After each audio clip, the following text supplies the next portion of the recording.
Good morning mga kabakyard. Tayo, magsisimula na po tayong ah, ano ng ating bibreed ngayong season na October.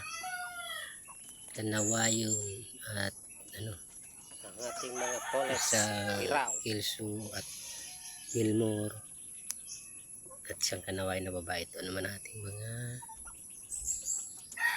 poles.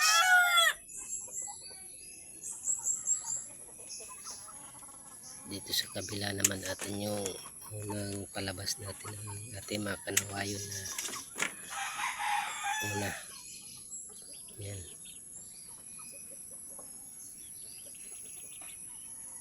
Yan po sila, mga polis to.